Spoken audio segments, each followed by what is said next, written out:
Hi guys, it's Kim, and today I'm going to be talking about my top 7 recommendations for crystals you must have. So there are over 4,500 minerals in the mineral kingdom. I mean, that is a lot of mineral and crystal goodness. I would like at least 1 or 2 of each, please. Thank you. So no, in all seriousness, I'm going to show you 7 I think are just really great to have, especially if you work with crystal energy. You know, your budget is not that big for crystals. I mean, they can be very expensive, some of these crystal babies. So I'm going to show you 7 that are very affordable, easy to get, very effective, and personally ones that I work with a lot. So without further ado, let me show you Kim's top 7 crystal recommendations. Alrighty, let's see what is my first pick, and I'm going to do this one first because I think if you could only have one crystal, this is the one you should have. Clear quartz, and I highly recommend a clear quartz point because it's natural, especially a natural one. You want to get a natural one because you can use it for so many things. You can program clear quartz to do pretty much anything that you need it to do. You know that which direction the energy is flowing when you have a natural point because it's following the axis here, so the energy is coming out through the tip. When it's cut and polished, you don't always know for sure. And you could just use this for everything. Really great one for blockages, for amping up energy, for programming. So if you can only have one, that is the one to have. Clear quartz. Gotta love it. My next one, and now I'm not going in any order here, but another one of my favorites would be selenite. I love selenite. Now, selenite is one that, my very first one that I felt the energy of. Very purifying, great for cleaning the aura, great for just bringing about a sense of peace and cleansing, clearing. It's just a beautiful mineral. It's very abundant, as is quartz, and it's very affordable and just wonderful. So if you can get yourself a nice natural piece, I highly recommend it.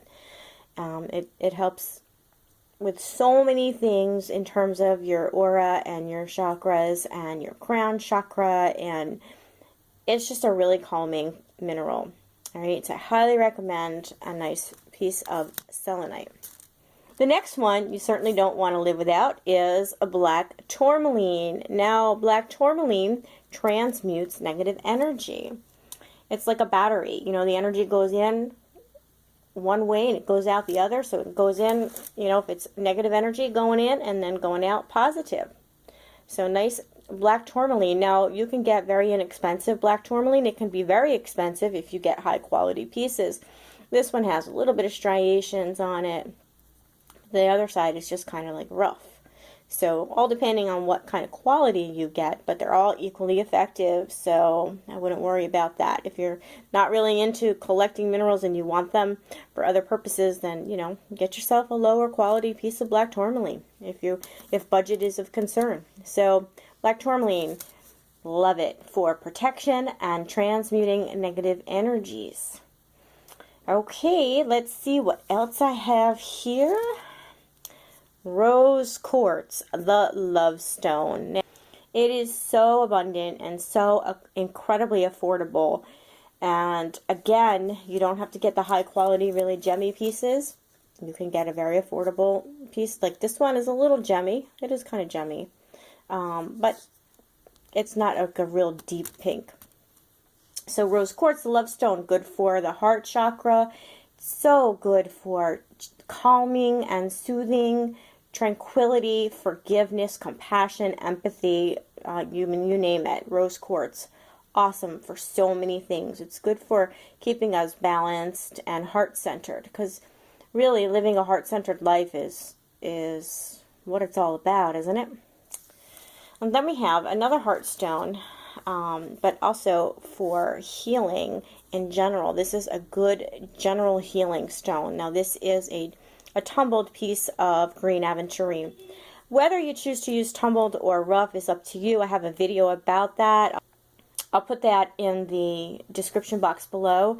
So if you want to learn about, you know, whether you should use tumbled or rough, you know, take a look at that video. But green aventurine is just a general mineral, great for healing of any kind. It's good for the heart.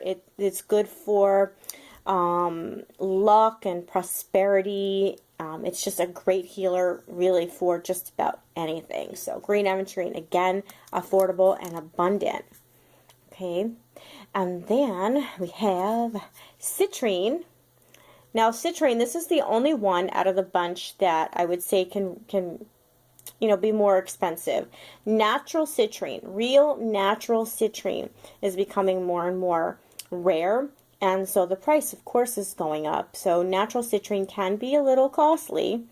And, I think you can also use the heat-treated amethyst. That's okay, too. If you've ever worked with both, you might agree with me that the natural citrine really has a more powerful punch, much more so than the heat-treated amethyst that they call citrine, which is much more subtle. So if you can get yourself, if you're going to splurge a little bit, look for a natural piece of citrine. It is so good for prosperity, for anything with the solar plexus, for manifestation, for your confidence. It's just a really, really good abundance manifestation kind of stone. All right. Love my citrine. I don't know what I would do without my citrine. So definitely one you might want to have in your toolkit. And then last but not least is amethyst.